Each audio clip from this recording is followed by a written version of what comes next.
बिस्मिल्लाहिर्रहमानिर्रहीम। अस्सलाम वालेकुम नाज़रीन, मैं हूँ वसीम अहमद और आप देख रहे हैं ताज़ा तरीन ख़बरों पर तबसरों और तज़कियों का प्रोग्राम ज़माना गवाह है। नाज़रीन, दुनिया भर में पाकिस्तान और इस्लाम के ख़िलाफ़ इंतहाई गलत और गलीज़ प्रोपेगेंडा किया जाता है कि पाकिस्तान में इंसानी हुकूक़ की संगीन वायलेशंस की जाती है, यहाँ तक कि जबरन मज़हब की तब्दीली भी करवाई जाती है। दुश्मनान इस्लाम के इस दावे या इल्ज़ाम में कोई हकीकत भी है या मामला इसके बरअक्स है? यानी क्या पाकिस्तान में कोई शख्स अपनी आज़ाद मर्ज़ी से ईसाईयत, हिंदुइज़म या कादियानियत से ताइब होकर इस्लाम कबूल कर ले तो क्या उसकी फ़ैमिली और कम्युनिटी आसानी से उसके फ़ैसले को कबूल कर लेती है और उसे अपनी मर्ज़ी से जीने का हक़ देती है, या उसकी ज़िंदगी अजीरन बना दी जाती है? इस हवाले से पाकिस्तान में ग्राउंड रियलिटी क्या है, हम आज के प्रोग्राम में कुछ चशमकुशा हक़ाइक़ आपसे शेयर करेंगे और आपकी मुलाकात चंद ऐसी शख्सियात से करवाएंगे जो बाई चांस मुसलमान नहीं बल्कि बाई चॉइस मुसलमान हैं, यानी नौ मुस्लिम हैं। मेरे साथ तशरीफ़ फरमा हैं जनाब अब्दुल वारिस गिल साहब। आपने नौजवानी में इस्लाम कबूल किया, डॉक्टर इसरार अहमद रहमहुल्लाह के कायम करदा कुरान अकेडमी से दीनी तालीम हासिल की और तबलीग दीन को ही अपनी ज़िंदगी का मिशन बना लिया। हकूक़ुन नास के नाम से एक इदारा बनाकर दीन की खिदमत का फरीज़ा सर अंजाम दे रहे हैं। उनके साथ तशरीफ़ फरमा हैं जनाब हसन राना साहब। आप KTVA के सरबराह हैं जो ख़त्म नबूवत और नामूस रिसालत की हिफाजत के हवाले से इंतहाई मौसर अंदाज में काम कर रहा है। आइए गुफ्तगू का आगाज़ करते हैं और अब्दुल वारिस गिल साहब से पूछते हैं कि जनाब आप ये बताइए कि इस्लाम की तरफ आप कैसे माइल हुए और दीन इस्लाम की कौन सी बात थी, कौन सा अमल था जिसने आपको सबसे ज़्यादा मुतासर किया? बारकल्लाह वसीम भाई, आज इस अहम प्रोग्राम में आपने जो है मदऊ किया, अल्लाह सुब्हानहू व तआला आपको बरकत अता फरमाए। वसीम भाई, इस सवाल को अगर हम इस तरह करें कि वो कौन सी ऐसी चीज़ थी कि जिसने आपको ईसाईयत से मुतनफ़र किया? असल में मेरा इस्लाम कबूल करने का या इस्लाम की तरफ कोई रुझान नहीं था, बल्कि मैं तो एक अच्छा सच्चा पक्का मसीही बनना चाहता था। और जब एक अच्छा मसीही बनने के लिए अपने मजहबी रहनुमाओं से पूछा तो उन्होंने कहा कि आपको जो है वो मजहबी तालीमात का मुताला करना होगा। और जब अपनी मजहबी तालीमात का मुताला किया तो जो उसमें अकायद, नज़रियात और जो तालीम थी उसने असल में मुझे बेजार कर दिया। जो उसमें अकायद और नज़रियात थे, मसलन 3 खुदाओं का तसव्वुर, ज़ाहिर है हम जब पैदा हुए 18, 19, 20 साल की उम्र तक जो है वो हम एक रवायती, जिस तरह एक मसीही होता है वैसे ही एक रवायती मसीही था। वही अकायद नज़रियात जो हमें विरासत में मिले उन्हीं के मुताबिक ज़िंदगी बसर कर रहे थे। लेकिन जब ईसाईयत को पढ़ा, समझा, उस पर गौर व फिक्र किया तो पता चला कि इसमें एक खुदा की बजाय 3 खुदाओं को मानने का तसव्वुर, जबकि मसीह अलैहिस्सलाम के अहकामात बिल्कुल मुख्तलिफ हैं। खुदावन तुम्हारा खुदा एक ही खुदा है जिसको अपने पूरे दिल, अपनी पूरी जान, अपनी पूरी ताकत और अपनी पूरी अक्ल के साथ मोहब्बत रखो। लेकिन ईसाईयत की ओवरऑल तालीम जो है वो ये है कि एक खुदा में 3 शख्स हैं, यानी बाप, बेटे, रूहुल कुद्दुस। तो ये एक तज़ाद था और ये डिस्पैरिटी आपने आगाज़ में ही नोट कर ली? जी बिल्कुल। इसी तरह आदम अलैहिस्सलाम से एक लग़ज़िश होती है और उसमें कंसीडर किया जाता है कि वो जो आदम अलैहिस्सलाम की आगाज़ में एक लग़ज़िश थी, वो जो गुनाह है वो तमाम इंसानियत को विरासत में आदम अलैहिस्सलाम से मिला और उसके कफ़ारे के लिए मसीह अलैहिस्सलाम को सलीब पर चढ़ा दिया गया। जब मसीह अलैहिस्सलाम का कफ़ारा भी हो गया, लेकिन उसके बावजूद उन सज़ाओं से हमें निजात नहीं मिली जो कि आदम अलैहिस्सलाम को मिलती हैं अकॉर्डिंग टू बाइबल। यानी इस तरह के बेशुमार ऐसे अकायद व नज़रियात थे कि जिन्होंने एक अच्छा ईसाई तो दूर मुझे ईसाईयत से ही बेजार कर दिया। उसके बाद फिर मैंने दीगर मज़ाहब का जो है वो मुताला शुरू किया। मसलन यहूदी मज़हब तो हमारे घर का ही, यानी तौरात और ज़बूर, अंजील सारा इकट्ठा ही था। उसके बाद हिंदू मत का मुताला किया, सिख मत का मुताला किया। उसके बाद जाके मैंने जब इस्लाम को पढ़ा तो फिर इस्लाम जैसा खूबसूरत मज़हब दुनिया में मुझे कहीं नज़र नहीं आया। फिर मेरे पास कोई दूसरा ऑप्शन नहीं था। दैट्स वाई आई एम्ब्रेस इस्लाम। मैंने अर्ज़ किया ना कि कौन सी एक ख़ास बात अगर आप आइडेंटिफाई इस्लाम में जो सबसे खूबसूरत जो एक अकीदा है, जो तसव्वुर तौहीद है, इसने जो है ना वो यानी मुझे जब मस्मराइज कर जी अल्हम्दुलिल्लाह जब इस्लाम का मैंने ये तसव्वुर तौहीद पढ़ा तो एक सदा दिल से निकली कि यानी ये वही चीज़ थी जिसको डॉक्टर इसरार रहमतुल्लाह फरमाया करते थे कि नगमा वही है नगमा के जिसको रूह सुने और रूह सुनाए। तो मैंने कहा कि ये तो वही अकीदा है कि जिसकी तलाश में था मैं, मेरी फितरत जिसकी तलब कर रही थी, ये वो अकीदा है। तो सबसे अहम चीज़ जो थी वो तसव्वुर तौहीद था। और ओवरऑल जो एक दूसरी चीज़ अगर आप मुझसे पूछें तो वो ये थी कि Islam is the complete code of law.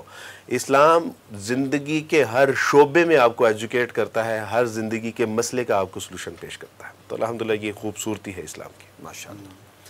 Hasan Rana साहब, आप कादियानियत के हवाले से माशाअल्लाह बहुत काम कर रहे हैं, एक चैनल चला रहे हैं माशाअल्लाह। ये फरमाइए कि कादियानी, कोई भी कादियानी जब कादियानियत से ताइब होके इस्लाम में आ जाता है, दायरा इस्लाम में दाखिल हो जाता है, तो कादियानी कम्युनिटी जो है उसका कैसे पीछा करती है? वसीम साहब, सबसे पहले तो प्रोग्राम में बुलाने का आपका बहुत शुक्रिया। असल में इसमें हमें एक चीज़ देखना पड़ेगी कि कादियानी अक्सर औक़ात हमने देखा है कि उनका एक, वो ये कहते हैं, बड़ा मज़लूम साबित करते हैं अपने आप को। और उनका एक स्लोगन है, लव फॉर ऑल हेटेड फॉर नन, यानी मोहब्बत सबके लिए और नफ़रत किसी से नहीं। जो कि बिल्कुल ऐसी मिसाल है जैसे हाथी के दांत खाने के और दिखाने के और। अच्छा।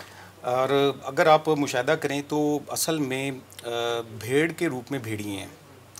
मैं इतनी सख्त बात क्यों कह रहा हूँ और मैं क्यों मजबूर हूँ इतने सख्त अल्फाज इस्तेमाल करने पर? उसकी वजह ये है कि पाकिस्तान के अंदर रिवर्स डिस्क्रिमिनेशन की सबसे बदतरीन, बल्कि दुनिया के अंदर की मिसाल है, वो पाकिस्तान के अंदर हो रही है, जहाँ पर करोड़ों की तादाद में बसने वाले मुसलमान और जो नौ मुस्लिमीन हैं, जो कादियानी छोड़ के इस्लाम कबूल करते हैं, ज़ाहिर बात है वही मुसलमान हैं, उनके ऊपर आटे में नमक के बराबर भी जो अक़लियत नहीं है पाकिस्तान में, वो जुल्म कर रही है। और अब हम स्पेसिफ़िकली अगर बात करें, वो अफराद जो कादियानी प्रोजेक्ट को, कादियानी नेटवर्क को छोड़ते हैं और इस्लाम कबूल करते हैं, तो उनके साथ वहाँ पर इस किस्म का जुल्म किया जाता है कि आपके सामने अगर मैं स्टोरीज़ बयान करना शुरू करूँ तो हमारे पास टाइम कम हो जाएगा और स्टोरीज़ ख़त्म नहीं होंगी। मिसाल के तौर पर आज से तकरीबन 7-8 साल 9 साल पहले अगर आप पीछे चले जाएँ तो चिनाब नगर, जो कि कादियानियों का मरकज़ यहाँ पर पाकिस्तान में जिसको कहा जाता है, वहाँ पर एक साहब थे जिनका नाम यूसुफ साहब था। यूसुफ साहब उनके कादियानी नेटवर्क के बहुत सरकर्दा रुकन थे और उन्होंने इस्लाम कबूल किया और उनके पास उनके बहुत अहम राज भी थे। जिसके बाद जब उन्होंने इस्लाम कबूल किया तो कादियानी नेटवर्क के अफराद ने मुबैना तौर पर उनको कत्ल कर दिया और जिसकी रिपोर्ट्स भी शाये हुई और बड़े न्यूज़ नेटवर्क के ऊपर भी इसकी रिपोर्ट्स चली। अब उसकी वजह के पीछे अगर आप जाएंगे तो उनकी वजह क्या थी कि उन्होंने इस्लाम कबूल किया था, नंबर 1।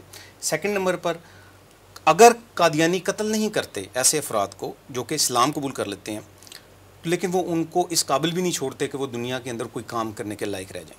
मिसाल के तौर पर मेरे पास, अब मैं आपको एक शेख ज़ुबैर साहब की एक मिसाल देता हूँ। शेख ज़ुबैर साहब लाहौर से ताल्लुक़ रखने वाले, उन्होंने इस्लाम कबूल कर लिया कादियानी को छोड़ के। उनकी एक बेटी, आज से 12 साल हो गए उनको, उन्होंने अपनी बेटी की शक्ल नहीं देखी। उन पर झूठे मुकदमात दर्ज करवा दिए गए कादियानी प्रोजेक्ट की तरफ से, उनको जेलों के अंदर बंद करवा दिया गया। अभी रिसेंटली कुछ दिन पहले उनको फिर जेल में बंद करवा दिया गया। और उनका कसूर क्या है कि उन्होंने कादियानियत को छोड़ा और इस्लाम कबूल किया।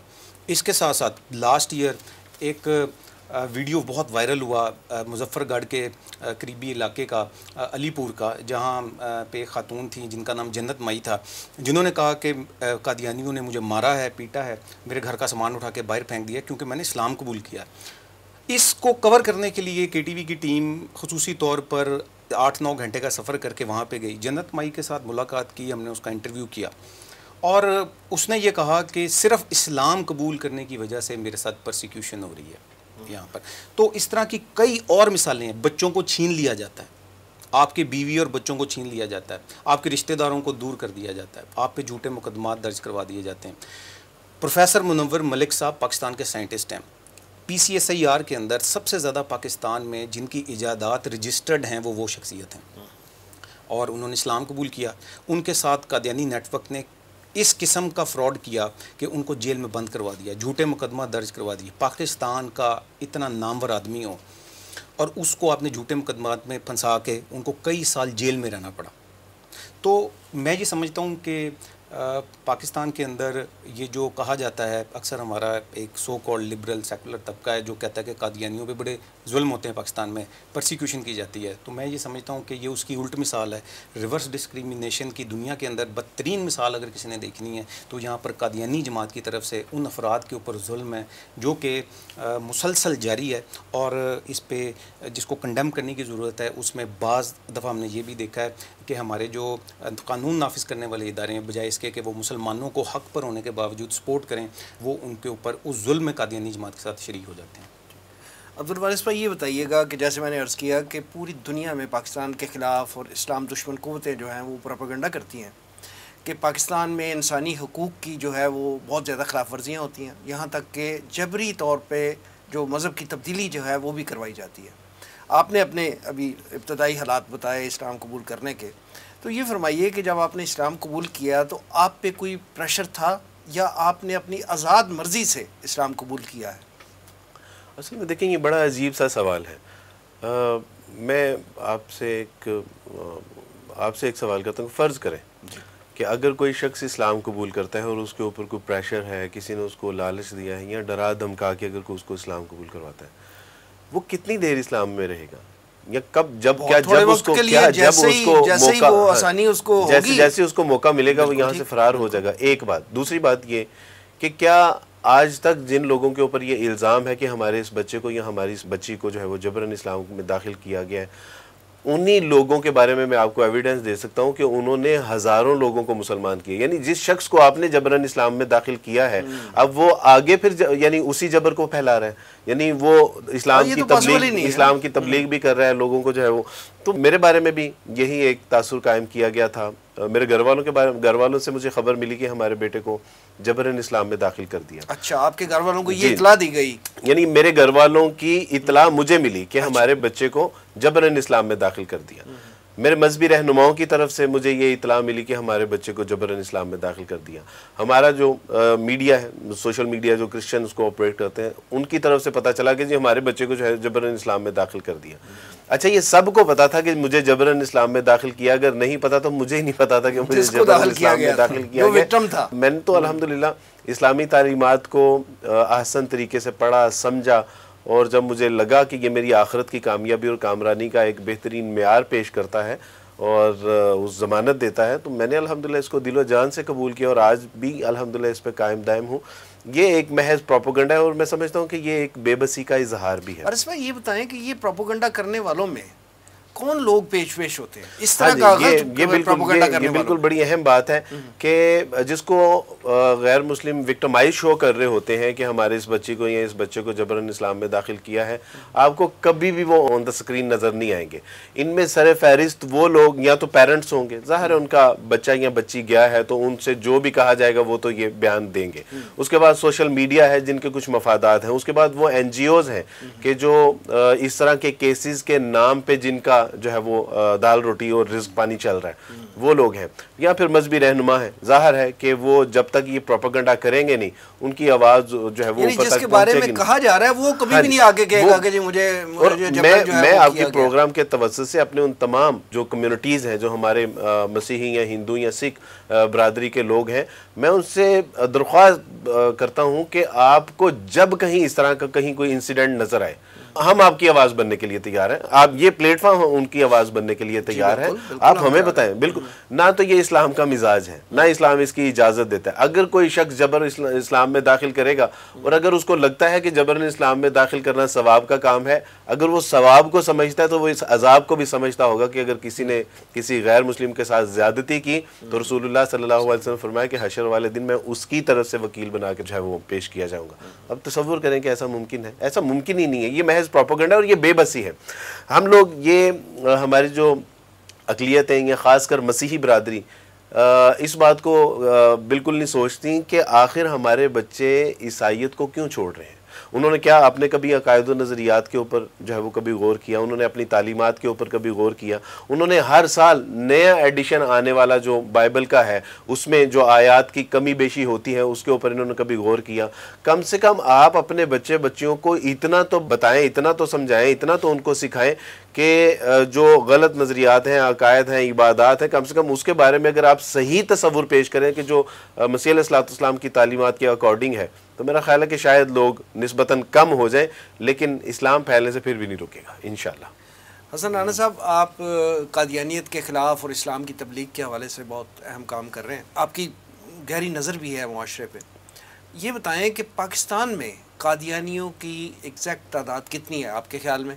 और दूसरी बात ये बताएं कि पाकिस्तान में जो कादियानी मौजूद हैं क्या वो इस्लाम और पाकिस्तान के ख़िलाफ़, ये अभी पर्सन टू पर्सन तो आपने बताया, फैमिलीज़ का आपने बताया कि वो उस तरह के मज़ालिम होते हैं और बिल्कुल टारगेट करके वो उन पर मज़ालिम किए जाते हैं, जो भी ताइब होता है उस पर, लेकिन ये बताएं कि क्या इस्लाम और पाकिस्तान दुश्मनी में भी कादियानी मुलव्वस है? जी, मैं पहले क्वेश्चन को एड्रेस कर जी लेता हूं। प्लीज़। असल में देखें, इसमें बजाय इसके कि मैं कुछ कहूं तो हम कुछ फैक्ट्स को देख लेते हैं। जैसे 2019 में जस्टिस शौकत अज़ीज़ सिद्दीकी साहब का एक फ़ैसला आया था बड़ा मशहूर, उसमें मौलाना अल्लाह साहब मुद्दई थे।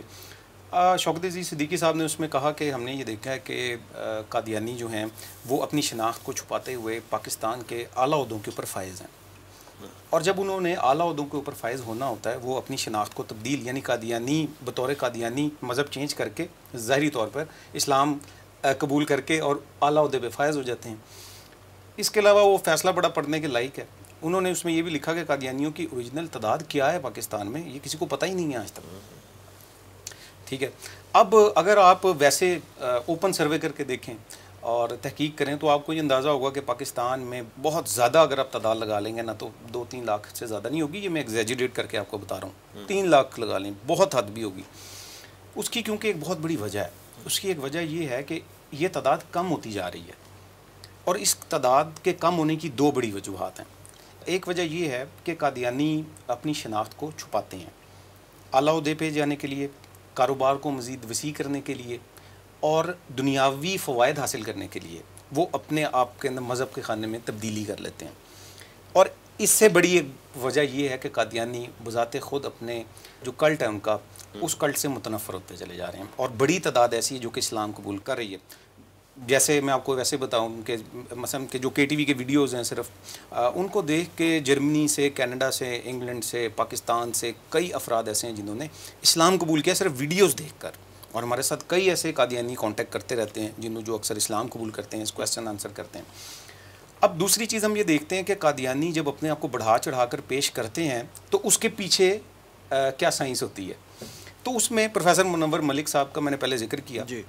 प्रोफेसर साहब ना सिर्फ साइंसदान हैं बल्कि एक्स कादियानी हैं, और वो जेहलम के इनके आला ओहदे के ऊपर फायज़ भी रहे।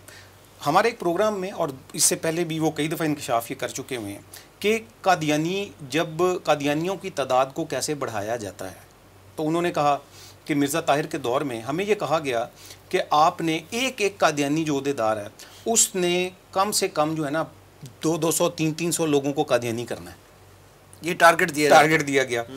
अब आप ये देखें कि जेलम है, इस्लामाबाद है, पिंडी है, उसके इर्द गिर्द के जो इलाके हैं, तो वो उन्होंने हमारे प्रोग्राम में भी कहा, वैसे उससे पहले भी वो ये कह चुके हैं, अखबारों में भी छप चुका है। तो उन्होंने कहा कि वो किस तरह किए गए, तो उन्होंने कहा कि भाई बड़ी मेहनत की, बड़ा टाइम लगाया, और हमने देखा कि यार कोई एक आधा हो गया, ठीक है, किसी को पैसे का, वीज़े का लालच दिया, किसी को कुछ दिया, किसी को रिश्ते का दिया, कोई एक हो गया, 2 हो गया। तो मैं था, मेरे जैसे और लोग भी थे, तो क्या करते थे कि बस हम 50 फॉर्म 100 फॉर्म इधर से भरे और भर के ऊपर भेज दिया कि जी इतने हो गए हैं, फर्जी, यानी फिक्टिशियस फिगर्स देते रहे, ठीक है। और फिर सालाना इनका जो जलसा होता है उसके अंदर फिर वो बढ़ चढ़ कर बताते हैं कि जनाब इस साल रिपोर्ट दी जाती है जी, वो इस साल जी इस मुल्क से इतने हो गए, इस मुल्क से इतने हो गए कादियानी, और पूरी दुनिया में जो है ना वो इतने करोड़ हो गए हैं। बल्कि एक हंसी की बात ये, मोहम्मद मतीन खालिद साहब बड़ी मशहूर शख्सियत हैं जी, उन्होंने भी इस पर तजिया किया हमारे प्रोग्राम में भी, और हमने भी इसको कोट किया। कादियानियों का एक अखबार है अल फजल, उसके अंदर मिर्ज़ा मसरूर जब इनका कादियानी सरबरा बना तो उसमें इनके जो फैक्ट्स आए ना, तो उससे पहले जो मिर्ज़ा ताहिर 2003 में मरा, तो उसके लास्ट फैक्ट्स जो थे ना वो थे तकरीबन कि इस साल 1 करोड़ पता नहीं कितने लाख लोग कादियानी हो गए हैं पूरी दुनिया में, 1 करोड़। अगले साल जब मिर्ज़ा मसरूर बना तो वो चंद लाख रह गए। तो वो मतीन साहब ने कहा कि भाई पहली तो बात ये है कि अगर करोड़ों की तादाद में बढ़ रहे थे तो ये तो दुनिया की जो पॉपुलेशन है ना वो टोटल कम हो जाएगी, कादियानियों की बढ़ जाएगी। झूठ, प्रोपेगेंडा। और फिर दूसरा ये कि मिर्ज़ा मसरूर जो है वो तो इस लायक ही नहीं है कि आप उसको अपना सरबराह बनाएं, क्योंकि उसके आने से तो करोड़ों लोग तो कम हो गए हैं सालाना जो और थे। तो ये सिर्फ पाकिस्तान में 2-3 लाख से ज़्यादा नहीं होंगे, लेकिन चूँकि इनके फ़वाइद जुड़े हुए हैं मुख्तलिफ़ तरीक़ों से अपनी तादाद को बढ़ा चढ़ा कर, साइकोलॉजिकल बेसिकली ये साइकोलॉजिकल ऑपरेशंस होते हैं कि आपने अगले को दबाव और प्रेशराइज़ करने के लिए बताना होता है कि जी हम बहुत बड़ी तादाद में मौजूद हैं, और हालांकि ऐसी तादाद नहीं है बहुत ज़्यादा। लेकिन इसके साथ साथ लेकिन मैं एक बात इसको ऐड करता चलूँ, तादाद तो बहुत ज़्यादा नहीं है लेकिन कादियानी कम है। और एक बात मैं आपको ये बताता चलूँ कि लेकिन कादियानियों के सहूलतकार जो हैं जो कि नाम नहाद मुसलमान हैं वो ज़्यादा हैं। सहूलतकार से क्या मुराद है आप? सहूलतकार से मुराद देखें वसीम साहब ये है कि जो कादियानियों के फैसिलिटेटर्स हैं, मिसाल के तौर पर अब अगर कादियानी जो है अपनी तादाद को बढ़ा चढ़ा कर जब पेश करते हैं और जिस महकमे में अगर अपने डॉक्यूमेंट्स जमा करवाते हैं उस महकमे के आदमी को पता है ना कि ये झूठ बोला जा रहा है, ठीक है। लेकिन सर वो तो अपनी शनाख्त छुपा रहा है ना बंदा। देखिए अपनी शनाख्त को छुपा रहा है, लेकिन अगर वो वहाँ पर बैठकर उनको गैर कानूनी तरीके से फैसिलिटेट कर रहा है और उसको पता भी हो तो ज़ाहिरी बात है वो उनका सहूलतकार है। इसके साथ साथ आप ये देखें कि वो अफराद जो कि गैर कानूनी, मिसाल के तौर पर कादियानियों को अपनी इबादत गाह मुसलमानों की तर्ज पर बनाने की इजाज़त नहीं है, लेकिन पंजाब के इर्द गिर्द आप देख लें कि कई बनी हुई हैं। आप लाहौर से 30 किलोमीटर बाहर जाएंगे, आपको मैं दिखा देता हूँ, तो वो क्यों बनी हुई हैं? वो जो उसको नहीं उसको कानून के मुताबिक ख़त्म कर रहे वो फैसिलिटेटर्स हैं उनके। और वो फैसिलिटेटर्स क्यों हैं? क्योंकि कादियानी नेटवर्क जो है वो जहाँ जहाँ से ऑपरेट किया जाता है, जहाँ से पाकिस्तान को प्रेशराइज करवाया जाता है, यहाँ पर जो पैसा वीज़ा का लालच दिया जाता है, ये यहाँ पर जो हमारे चंद सो कॉल्ड जो मुसलमान हैं, मैं ये कहता हूँ कि वो उनका जो है वो सहूलतकारी में मुलव्वस रहते हैं, जो कि बड़े ये कोई अच्छी बात नहीं है और बड़े मैं दुखी दिल से ये बात कर रहा हूँ, ये बड़ी खुशी की बात नहीं है। कादियानी 2-3 लाख होंगे, लेकिन मैं समझता हूँ कि शायद 2-3 लाख से ज़्यादा वो लोग हैं मौजूद हैं हमारे दरमियान जो कि कादियानियों की पुश्तपनाही भी करते हैं और उनकी सहूलतकारी भी करते हैं। अब्दुल वारिस भाई ये बताइए कि जब आपने इस्लाम कबूल किया, मैं बार बार उसी बात को एक तरह से दोहरा रहा हूँ कि जब आपने इस्लाम कबूल किया तो आपकी फ़ैमिली की तरफ से, आपकी कम्युनिटी की तरफ से क्या मुश्किलात पेश आई आप पे ज़ाती तौर पे, और जब हमारे नए मुसलमान जो हैं लोग इस्लाम कबूल कर रहे हैं तो उन पे बाय एंड लार्ज क्या मुश्किलात आती हैं और उनका हल आप कैसे कर रहे हैं?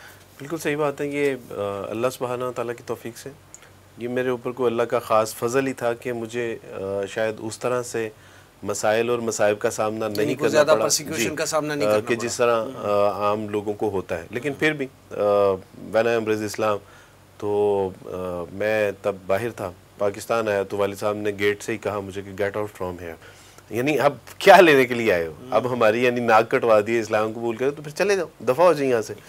तो खैर अल्लाह सुब्हानहू व तआला की तौफीक से ये मुझे पता था कि मैं जहाँ भी जाऊँगा, अल्हम्दुलिल्लाह by profession I was a gold Smith, तो मुझे पता था जहाँ जाऊँगा कारोबार करूँगा अपना। लेकिन अल्हम्दुलिल्लाह मैं घर वालों के लिए आया था और घर में रहने के लिए आया था। मैं चाहता था कि अपने वालिदैन, माँ बाप, बहन भाई, रिश्तेदारों को इस्लाम का पैगाम पहुँचा दूँ किसी आसान तरीके से। उसके बाद ये है कि इस्लाम इतना खूबसूरत दीन है कि जब आप इसके मुताबिक अपने घर वालों के साथ वो एक अखलाक, मामलात, किरदार वाला रवैया रवा रखते हैं तो बहरहाल उनके सीने, उनके दिल आपके लिए नरम हो जाते हैं अल्हम्दुलिल्लाह। लेकिन आपने जो बात पूछी है कि इनके साथ, तो इसको असल में जिस तरह हसन ने कहा कि ये रिवर्स डिस्क्रिमिनेशन है, यानी मजालिम हमारे साथ हो रहे हैं इस्लाम कबूल करने के बाद, लेकिन कहा यह जाता है कि जी हमारे न्यू मुस्लिम के ऊपर जो है वो जुल्म सितम हो रहा है, इनको जबरन, जबकि जबर न्यू इस्लाम कबूल करने से पहले नहीं बल्कि बाद में होता है। वो इस तरह होता है, मसलन मेरी बांजी है, मेरी यानी सगी सिस्टर की बहन है, जब उसने इस्लाम कबूल किया और इस्लाम कबूल करने के बाद जब उसने घर में कहा कि मैंने इस्लाम कबूल कर लिया, तो एक तरह से उसके लिए कैद वाला एक सीन क्रिएट कर दिया गया, यानी उसको जहनी तौर पे टॉर्चर किया गया, उसको मेंटली टॉर्चर किया गया, उसको जो है फिजिकल टॉर्चर किया गया। और जब वो इस्लाम पे डटी रही, उसने कहा कि देखिए मैं आपको बुरा भला नहीं कह रही, आपके दीन को बुरा भला नहीं कह रही, मैं अपनी आखिरत का एक सौदा किया अल्लाह के साथ और इसमें तो आप मुझे कम से कम इजाज़त दें। लेकिन जब वो अपने अज़ाइम से रत्ती बराबर भी नहीं हिली तो फिर उनके वालिद साहब ने कहा कि इसको ले जाओ, अदरवाइज वी विल किल हर। तो मैं उनको अपने घर ले आया। अब यहाँ बात रुकी नहीं, अब इसके बाद भी ये हुआ कि उसकी शादी हमने कर दी, शादी में किसी ने शिरकत, मेरी सगी बहन है, शादी में किसी ने शिरकत नहीं की। उसके बाद उसके यहाँ माशाल्लाह अल्लाह सुब्हानहू व तआला ने औलाद अता फरमाई, किसी ने हॉस्पिटल जाके वो मिन्नत समाजत करते रही, तरले करते कि कम से कम एक बार मुझे जो है वो देख लेने दीजिए, मुझे आ जाएंगे, मैं आ जाती हूँ। आज तक उस बच्ची का पूरे खानदान ने कंप्लीट बाइकॉट कर दिया। हाँ जी, क्या ये इंसानी हकूक की जो है वो, क्या ये जिनेवा कॉन्वेंशन की जो है वो खिलाफ वर्जी नहीं है?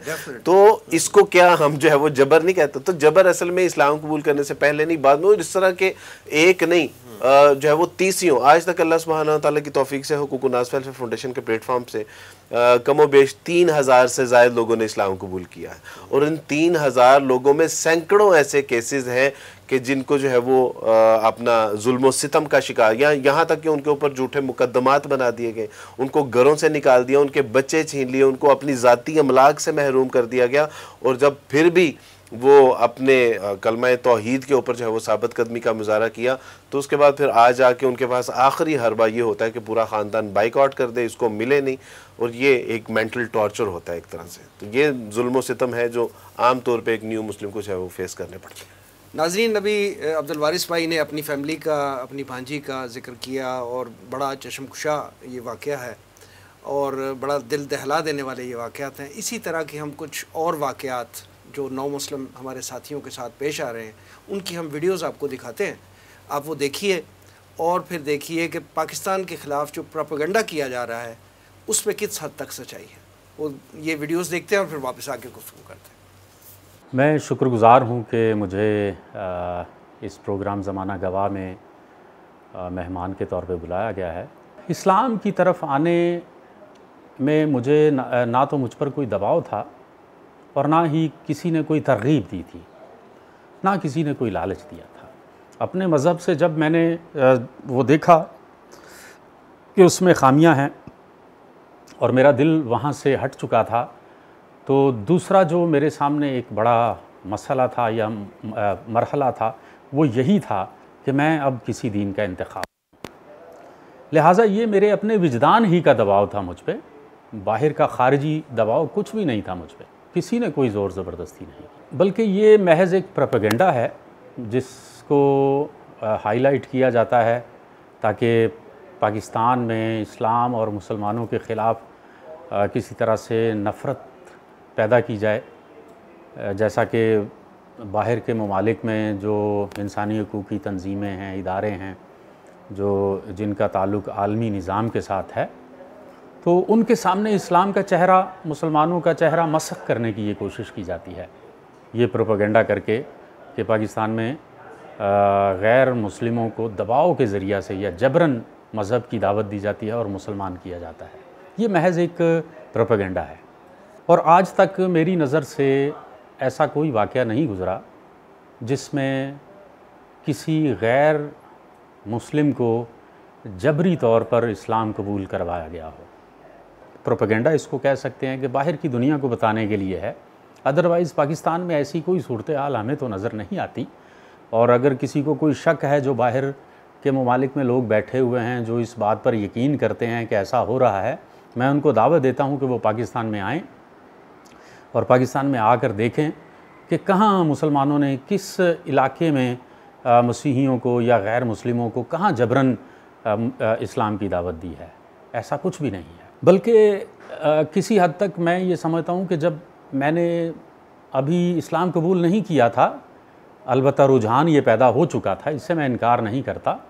मसीही कम्युनिटी ने ये समझा कि मैं मुसलमान हो जाऊँगा, उन्होंने पहले ही मेरे ख़िलाफ़ ऐसे प्रोपेगेंडे शुरू कर दिए कि ख़ुद मेरे लिए रास्ता हमवार करते रहे वो, और मुझे मसीहियत और कलीसिया का मुर्तद करार दे दिया गया, मेरा घर छीन लिया गया, मुझ पे मुकदमा बनाने की कोशिश की गई, मेरा चर्च छीन लिया गया, हथिया लिया गया, मेरे भाइयों को मेरा दुश्मन बना दिया गया, और इस तरीके से पूरी कम्युनिटी बरादरी में मुझे बदनाम करने की कोशिश की गई। तरह तरह के इल्ज़ामात मुझ पे लगाए गए, हत्ता कि एक अखबार में मेरे ख़िलाफ़ एक ख़बर छाप दी गई जिसकी कोई बुनियाद नहीं थी।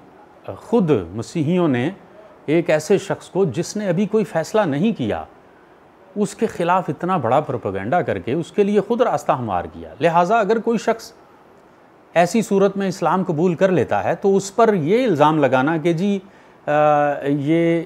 ये चूँकि मुसलमान हो गया है इसलिए इसकी जायदाद से आग करने का हमें हक़ हासिल है। मैं तो ये कहता हूँ कि मसीहियत में ऐसा कोई कानून मौजूद नहीं है, ऐसी कोई शरीयत मौजूद नहीं है।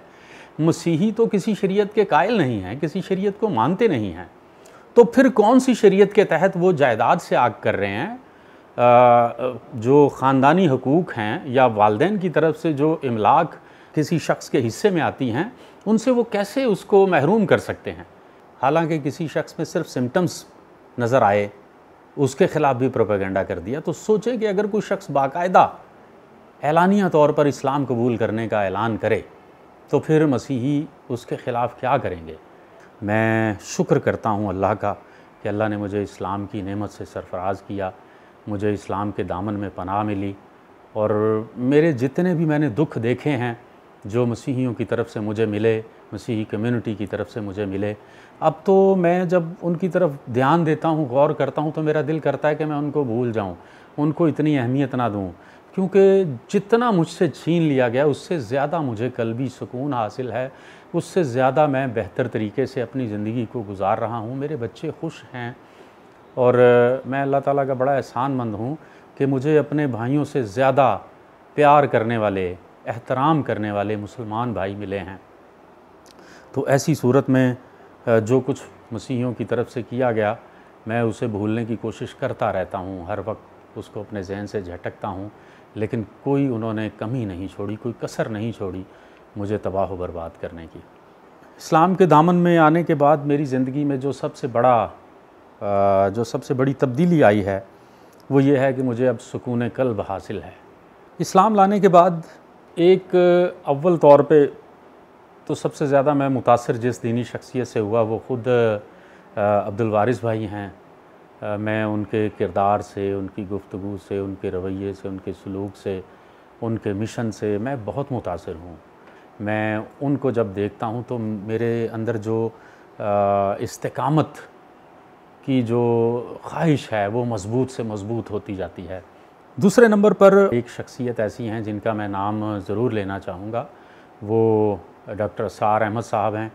मैं उनके नुक्ता नज़र से, उनके अंदाज़े बयान से, उनके तर्ज़ तख़ातुब से, उनके अंदाज़े तकरीर से मैं बहुत मुतासिर हूँ, और ख़ास तौर पर उनका जो पाकिस्तान के लिए विज़न था, पाकिस्तान चूँकि हमारा मुल्क है और यहाँ बहुत से मसाइल हैं, यहाँ लाकानूनियत मौजूद है, इस वजह से मैं ये समझता हूँ कि हम जो नौ मुस्लिमीन इस्लाम लाते हैं तो हमारे साथ जो मसाइल पैदा होते हैं उनका हल सिर्फ़ ये है कि अगर पाकिस्तान में एक मुनज़्ज़म इस्लामी रियासत या इस्लामी कानून जो है वो नाफिज कर दिया जाए तो ये मसाइल ख़त्म हो सकते हैं। और डॉक्टर असरार अहमद साहब के जितने भी नज़रियात जो आज तक मैंने सुने हैं उनमें एक बड़ा नज़्म व ज़ब्त है, जो वो चाहते थे कि किसी तरह से पाकिस्तानी रियासत में वो तब्दीली आए जो एक हकीकी इस्लामी रियासत में होती है। इसलिए अब्दुल वारिस भाई के बाद डॉक्टर असरार अहमद साहब मेरे पसंदीदा आलिम हैं। मैं उनके बयानात भी सुनता रहता हूँ और जितने उनके फॉलोअर्स हैं उनके साथ भी मेरे ताल्लुकात हैं। पाकिस्तान में मसीहियों को इस्लाम कबूल करने में जो सबसे बड़ी रुकावट है मेरे ख़्याल में वो ये ख़ौफ है कि अगर हम इस्लाम कबूल कर लेंगे तो हम जो ज़िंदगी में तरक्की के मौक़े हैं, जैसा कि यूरोप जाना और दीगर दूसरे ममालिक में जाकर साइंसी मेडिकल फील्ड वगैरह जितने भी फ़नी और तकनीकी शोबे हैं उनमें हमारे लिए रास्ते बंद हो जाएंगे। सबसे बड़ा तो ख़ौफ पहला ये है। इस्लाम में दाखिल होने वाले जो नए बहन भाई हैं जिन्होंने इस्लाम कबूल किया है, मैं उनके लिए सिर्फ़ यही पैगाम देना चाहूँगा कि देखें, आप अपनी कम्युनिटी को भी तो किसी वजह से छोड़कर आ गए, वहाँ भी आपके साथ बड़े जुल्म और ज़्यादतियाँ हुई होंगी, लिहाजा आपने उसको छोड़ दिया। अल्लाह ताला ने आपको ये मौका बख्शा है कि आप इस्लाम पर खड़े हों, इस्लाम के साथ खड़े हों और इस्तिकामत के साथ खड़े हों, क्योंकि इस्लाम के बाद आपके लिए कोई मुकाम मौजूद नहीं है, कोई रास्ता मौजूद नहीं है जहां आप खड़े होंगे और आपको रिस्पेक्ट मिलेगी। लिहाजा गनीमत जाने कि अल्लाह ताला ने आपको ये शर्फ़ बख्शा है। अल्लाह ताला आपको जज़ाए खैर दे, आपके लिए आसानियाँ पैदा करे, अपनी बरकात कसीरा आपके लिए नाजिल फरमाए। बहुत शुक्रिया। मेरा नाम मोहम्मद अवैस खोखर है। मैंने जो है वो दीन को पढ़ा, उसके बारे में जांच पड़ताल की और बहुत सारी जो है चीज़ें मुझे सीखने को मिली, और मैंने फिर दूसरे जो मज़ाहिब हैं उनसे भी उसको जो है कंपेयर किया, और जो है मैंने जो क्रिश्चियनिटी है इसको भी इससे कंपेयर किया। तो मुझे काफ़ी सारी जो चीज़ें हैं वो दीन इस्लाम की उन्होंने मुझे मुतासिर किया। तो इस तरह से मैं जो है वो इस्लाम की तरफ यानी दीन की तरफ जो है माइल हुआ। मेरे ऊपर जो है वो इस्लाम की तरफ यानी कि माइल होने के लिए किसी भी कोई मतलब दबाव या प्रेशर का मैं शिकार नहीं था। तो मैंने दीन जो है वो अपनी मर्ज़ी से ही कबूल किया है। दीन इस्लाम में जो मेरे ऊपर भी जबर नहीं था और ना मैंने कोई और ऐसा कोई वाक़या देखा है कि किसी को भी किसी दूसरे शख्स को जो है जबरन या ज़बरदस्ती या किसी किस्म को कोई लालच देकर जो है वो इस्लाम कबूल करवाया हो। तो मेरी नज़र में तो ऐसा अभी तक कोई वाक़या नहीं। और मुझे तकरीबन कोई 4 से 5 साल हो गए हैं इस्लाम कबूल किए। तो जिससे भी मैंने सुना है उन लोगों ने जो है वो दीन को स्टडी किया, दीन की काफ़ी सारी चीज़ों से मुतासिर होकर या मोटिवेशन लेकर जो है वो दीन इस्लाम की तरफ आए। इस्लाम कबूल करने के बाद जो है वो मेरी फैमिली की तरफ से कुछ प्रेशर था, कुछ कम्युनिटी की तरफ से भी प्रेशर था। अल्लाह ताला यकीनन जो है वो जो राह रास्त पर होता है उसका साथ देते हैं। तो इब्तिदाई मुश्किलात जब मैंने इस्लाम कबूल किया तो काफ़ी मुश्किलात थी। तो बहरहाल अल्लाह ताला ने आहिस्ता आहिस्ता ख़ुद ही मेरे रास्ते में आसानियाँ पैदा की। मेरे बड़े भाई भी हैं, अब्दुल वारिस उनका नाम है, ठीक है। उनसे मैं काफ़ी जो है वो मुतासिर हुआ। तो जिन्होंने मेरी यानी कि मुश्किलात के अंदर जो है वो काफ़ी मदद की और मुझे एक सपोर्ट उनसे मिली काफ़ी। जो लोग इस्लाम कबूल नहीं कर पाते तो वो इस वजह से नहीं कर पाते, उनके चाह तो रहे होते हैं वो कि हम इस्लाम की तरफ आएँ, लेकिन वो जब सोचते हैं कि रिश्तेदार छूट जाएंगे, घर से निकाल दिया जाएगा, पर वो दिल से तो चाह रहा होता है कि जो है वो इस्लाम की तरफ आए। तो बस ये जो दीन इस्लाम में नहीं आ पाते, तो जो लोग मुश्किलात का शिकार होते हैं उनको ये बहुत रुकावटें होती हैं कि वो बस माशरे की वजह से जो है इस्लाम की तरफ नहीं आ पाते। तो आप जो है वो इसको थाम के रखिए, अल्लाह ताला की इबादत करते रहिए। इंशाल्लाह इसके अंदर आसानियाँ आएंगी, आपने इससे दूर नहीं होना। एक बार आप आ गए हैं तो इंशाल्लाह आपकी इससे दुनिया और आखिरत दोनों ही संवर जाएंगी।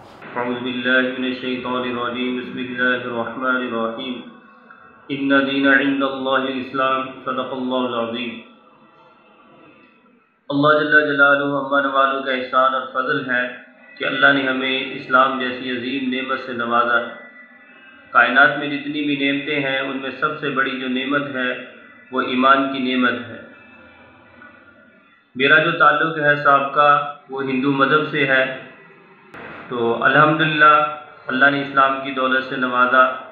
अब मैंने इस्लाम को कबूल क्यों किया, किस वजह से किया, इसकी बुनियादी जो वजूहात हैं वो 3 हैं कि इस्लाम तौहीद का दर्स देता है।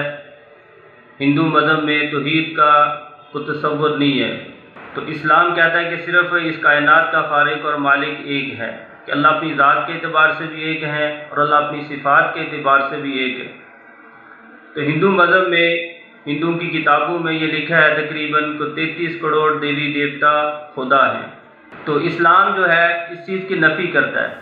नाज़रीन, आपने ये ख़यालात सुने हमारे नौ मुस्लिम साथियों के। अभी आप अब्दुल वारिस भाई से इस हवाले से मज़ीद बात करेंगे। राना साहब, ये बताइएगा कि कादियानी जो हैं ये पाकिस्तान में ख़ुद को अक़लियत क्यों नहीं तस्लीम करते? क्या वजह है कि आज तक ये अपने ID कार्ड में ये ज़ाहिर करने के लिए कि हम कादियानी हैं, अपनी आइडेंटिफिकेशन शो करने के लिए तैयार नहीं है? इसकी क्या वजह आपके ख्याल में? देखें, वो शनाख्ती कार्ड के मज़हब के खाने में तो अहमदी वो लिख देते हैं, लेकिन इसके बावजूद असल में जो चीज़ आपने जिसको एड्रेस किया वो ये है कि वो अपने आप को मुसलमान समझते हैं और मुसलमान ज़ाहिर करते हैं, और अपने आप को गैर मुस्लिम अक़लियत जो उनको करार दिया गया आइन में हमारे 2nd अमेंडमेंट के तहत, उसको मानने से वो इनकारी हैं। और अगर टेक्निकली अगर इसको देखा जाए तो वो आइन के बागी कहलाते हैं। देखें, आइन हमें राइट देता है जिसके तहत हम यहाँ पर बैठे हैं, बात करें, प्रोग्राम, फ्रीडम ऑफ स्पीच। कादियानियों को भी राइट देता है, वो चंद राइट्स उनके पास हैं अक़लियत के, लेकिन वो कहते हैं कि हम उसको नहीं मानते और हम अक़लियत नहीं हैं पाकिस्तान में, हम भी मुसलमान हैं। अब सवाल ये पैदा होता है कि आखिर वो चाहते क्या हैं, क्यों नहीं मानते? उसकी वजह ये है कि आप ये देखें कि मिर्ज़ा ग़ुलाम कादियानी जो कि कादियानी नेटवर्क का बानी था, उसके दावे क्या हैं, उसके दावे क्या हैं, और कादियानी नेटवर्क के अकायद क्या हैं, नज़रियात क्या हैं। असल में बात यह है कि कादियानी हमसे क्या मनवाना चाहते हैं, वो हमसे क्या लेना चाहते हैं। कादियानी ये चाहते हैं कि वो पाकिस्तान में नाउज़ बिल्लाह मिर्ज़ा ग़ुलाम कादियानी को मोहम्मद सानी के तौर पर नाउज़ुबिल्लाह पेश करें, वो मनवाएं हमसे कि नाउज़ुबिल्लाह मोहम्मद रसूलुल्लाह सल्लल्लाहु अलैहि वसल्लम ने दुनिया में 2 दफ़ा आना था, एक दफ़ा मक्का और मदीना वाले मोहम्मद और दूसरी दफ़ा नाउज़ुबिल्लाह मिर्ज़ा ग़ुलाम कादियानी की शक्ल में जो कादियान में आया। वो हमसे मनवाना चाहते हैं कि कलमे में जब ला इलाहा इल्लल्लाह मोहम्मद रसूलुल्लाह बोला जाए तो उससे मुराद मोहम्मद रसूलुल्लाह सल्लल्लाहु अलैहि वसल्लम मोहम्मद अरबी तो हों, लेकिन इससे मुराद मिर्ज़ा ग़ुलाम कादियानी भी हो। वो ये चाहते हैं कि मिर्ज़ा ग़ुलाम कादियानी की बातों को हम हदीस समझें। वो ये चाहते हैं कि मिर्ज़ा ग़ुलाम कादियानी के ऊपर नाम नहाद उतरने वाली जो बातें थीं उसको वही का दर्जा दिया जाए, उसके साथियों को सहाबा का दर्जा दिया जाए, साथियों को सहाबा का दर्जा दिया जाए। वो ये चाहते हैं कि कुरान मजीद के मुकाबले में तज़किरा जो कि उनकी सो कॉल्ड उनकी इलामी किताब है उसको कुरान का दर्जा दिया जाए, उसकी बीवियों को मिर्ज़ा ग़ुलाम कादियानी की बीवियों को उम्मतुल मोमिनीन का दर्जा दिया जाए। और वो ये पाकिस्तान में चाहते हैं। और इससे अगली बात वो क्या चाहते हैं, वो ये चाहते हैं कि उसके बेटे ने अपनी किताब में लिखा है कि वो खुद कहता है, बशीरुद्दीन ने खुद लिखा, जब उससे सवाल हुआ कि जी कि हम क्या जनाजे में शरीक हो जाएं मुसलमानों, तो उसने कहा कि भाई आप जनाजे में नहीं शरीक हो सकते मुसलमानों के, क्योंकि इनका अगर बच्चा भी मर जाए तो नहीं हो सकते। और एक जगह उसने कहा कि जो मिर्ज़ा ग़ुलाम कादियानी को नबी नहीं मानता वो दायरा इस्लाम से खारिज है।